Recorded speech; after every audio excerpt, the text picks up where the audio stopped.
Hey, this is Jackie with thecuttingedgeculture.com. I'm here with the members of A Hero of Fake at Towson's Recher Theater. You guys are supporting your summer release, The Future Again. What are some events or people that influenced some songs on that album? Vocally, it would be, I can't really say this on camera, somebody I used to date and me being really pissed off, and let's say about like that, and expressing my emotion and frustrations about the situations and the life I had went through at a certain period of time with that stuff. Fair enough. I won't make you put anyone out on blast, It's alright. Who influences you guys musically? Well, I think originally, because we started the band like in 2004, 2005, and at that time we were really into bands like a lot of the big Charlotte bands, so like Post Fall, PT Bam. We were into, I was into Misery Signals. Those are basically my biggest three like heavy influences. I'm still more influenced by older bands that I listened to when I was younger, like Thrice and stuff. Yeah, stuff like that. I mean, like who else? Every Time I Die was always in the stuff. Haste the Day. Yeah. Some bands that aren't even around anymore sometimes. Some of those bands you mentioned are still around. Yeah, I mean, Haste the Day is really that one. There's a lot of them we don't hear much about. Your video for Dead and Gone, who came up with that concept? The concept for that video? Well, so our previous two videos, they're like they're really serious videos. Like I guess the storyline behind it, and so like we had, we did this new album. We kind of wanted to just like have fun with the video and kind of like just do like a fun video. And we pitched the idea to the guy Eric Recher at Victory who does the music videos, and he was like, "There's no way." Just like the lyrics are like way too like serious. Basically talking about dying and I don't know, all these struggles, and so it didn't really fit. And so he put together this treatment where we just all get killed, and we get Evan turns into like The Frankenstein monster, like somehow. a monster of like all of us together. Yeah. But yeah, like we had like the storyboard for it, and it looked like visually it was like just really pleasing. And then the performance part. In like the field with like the light coming through, like it just looked really good. So like I'm really happy with the way it turned out.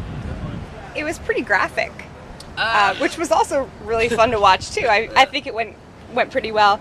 At least what I took away from it was sort of like the search for the perfect man, kind of putting together all the good pieces. So it's definitely about like insecurities and like having to deal with it and like a really extreme take on it. Yeah, an extreme situation, which was done by Kamimi Palameke. You like that? I can't say her name. Yeah. Well, you gotta throw the shout out. But yeah, it was weird because like we watched them film like the gruesome parts and like the special effects, and like us watching them, it was like really kind of like, well, it was just kind of like, it almost like kind of silly, because you're doing like fake blood and like these fake like skin stuff, and then like you watch the final video and like it looks like really gruesome, and people like come up to us and like, I can't watch that. And it's just kind of weird because we saw it and it didn't look as gruesome when we did it. A lot more comical to us. Yeah. It's like Asian horror gore. It reminds me of. So if someone were to build the perfect man using your parts, what sort of good parts, you don't have to keep it clean, but what sort of good parts would you think that she would use? Well, first off, definitely my stash. Agreed. Maybe Eric's cheekbones. I don't know. You can take my everything down from my waist on down. Yeah. Perfect. Perfectly proportioned. Obviously my height. We're gonna get Jeff for sideburns. Sideburns. There you go. Everybody should contribute. I think that's fair. So your videos are more than just performance-based. Was that a conscious effort or something that kind of just happened along the way? I mean, it's always good to have a little bit more entertainment there too. Something more than just watching the band perform, because that's what the live thing's about. And we want people to understand what we're doing, like about playing live, but we also want to entertain people as well. What are your thoughts on lyric videos? They're awesome. I like the videos. Any plans to put one out? I want to put one out. Yeah, we're trying to get one put out. Trying to get that. For what song? I don't know. I thought yet. I'd like to do like I Have a Knife. I Have a Knife has pretty good lyrics. I was looking at Mechanical Heart. It has really good lyrics too. Like there's really like passionate like out there lyrics. Yeah, there's a great like two-step part with like vocal climate, that would be awesome. Yeah, but yeah, I'd love to do one. I think Victory kind of handles all our videos, and they always like try to do like some type of promotion before like a tour or something. So they're like waiting for something, you know, to put one together. So in 2012, why make music videos when there isn't a channel that actually plays them really anymore? Well, there's not a channel anymore, but there's no time in history where people have watched music videos more than they do now. I mean, just online, it's just so much exposure. People don't even like go to look for your music on your pages anymore, like Facebook page. I mean, MySpace is freaking dead. Like people go to YouTube and look up music just to hear the band's music, and they only watch a video and tell them to watch the video. I mean, I do it now too. Like I type in a band, I want to see this band, I want to see what they're about, and I just surf and keep going. And actually, kind of surprising, there's this music on demand, which I've never had, but like we get so many people coming up to us saying they found us on Music on Demand, which is I guess some cable service where you can watch videos, but it still gets out there. So clearly there's someone cool working that cable station, because some, you know, like certain music programmers, you get a weird mix of stuff. Yeah. Or like what's only really radio friendly. Yeah. So props to whoever works for Comcast or whatever. Power to them. What do you feel is the importance of social media for your band? It's pretty huge. Yeah.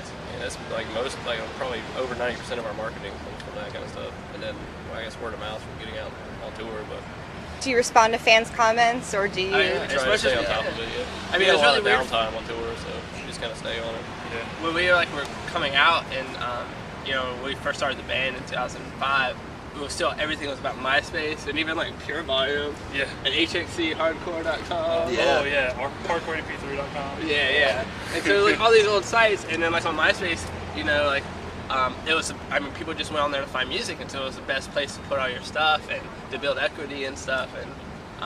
And then it just went away over like a 6-month period. It was just dead. And so now we're like, you know, we're on Facebook and Twitter and stuff, but it's weird having to go from like one social media that just dies and then go to another and have it promote. It kind of seems weird. Like now I'm wondering if Facebook's gonna die at some point. Like, what's the next thing? You know? What are they gonna do? Be quick to jump ship and know How do you roll over? Yeah, how do you roll over?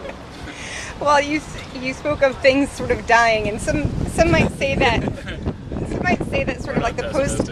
No, I'm not wishing anything bad on you. I apologize, don't want to scare you, but some might say that the post-hardcore scene is kind of oversaturated. Not that I'm saying it should die, but what do you think might be the next big thing? Oh man, that's a big Yeah, if we question. knew that, we'd be we'd be exploded. We'd be on it already. I mean, I don't know. It seems to go in cycles, like especially different cities. Like Charlotte was really big in like the early 2000s with hardcore, and I think different cities just have like different cycles about what the kids in their area are doing. You know, obviously like Dubs Up and electronic are kind of big now, but At the same time, Yeah, it's the same face we're making. yeah, I mean you don't know how long it's gonna last. These trends are gonna last, but I mean there's more bands than ever, which kind of sucks at one point, but it's also cool because it means people are still like to do that. So it's hard to judge. You just gotta do what you want to do, and hopefully, you know, someone else will like it too. Yeah, I mean if you do it good, people will like it. And you guys obviously like this job making music, and some of you are fresh out of high school-ish. No. Ish. We're old. We're old. How old do you think we are? You're still younger. How old do you think I am? bet you How old we're am not I? older or younger than you. You will buy me a beer when you find out that you're I'm not one wrong. of those beers. Those I are don't- $5 beers. I'm not picky, but we'll argue off camera in a minute, and I'll prove you wrong. Anyway, as I said, this is your job right now, but did anybody have a weird job before music? A weird job? Weird job? Or an interesting job, or a really bad first job? I mean, I worked at Dunkin' Donuts, and I used to fart on the donuts. How'd that happen? I've had it twice this weekend. Awesome. Awesome. Well, let's take a completely different spin from that then. Instead of farting in donuts, our website merges entertainment and social causes and charities. How's that for a segue? Are there any causes or charities that either the band or individuals either worked with in the past or would like to work with in the future? The only thing I'm actively involved in right now is legalization of cannabis, and like I actively participate in blogging forums and writing to senators and all that type of thing to try to push for it. I've had my own legal issues with it, And I think it's a major problem when people can't choose what substances to ingest in their own bodies. And so that's something I push for very strongly and advocate. It's not necessarily a band standpoint, but definitely a personal one. I guess we used to be involved with PETA. Yeah. We haven't done much with them anymore, but I mean, it's just, as a band, we have like a really positive outlook. We want the best, you know, like we have these really big ideals for how the world should work, and sometimes we go play shows and people are just like super negative and punch your friends and like just stupid stuff, and like, I mean, our scene should be all about positivity, helping everyone out, no matter who they are, not being ignorant or intolerant, and just embracing everybody. All right, so what's up next for the band after this tour? Taking some time off Back to work. make some Back to money. work, Make some money. And then, but there's stuff in the works for like early December and like in the Yeah. beginning of the year. And Yeah, I think we'll announce a tour in the next couple of weeks for December, and then we have like our annual Christmas show in Charlotte, and then we'll have some stuff next year. All right, I'm looking- hoping somebody can keep their eyes peeled out overseas. Yeah, we're trying to work on something for overseas in the spring next year. So. excellent. Looking forward to tonight's set. This is Jackie with thecuttingedgeculture.com.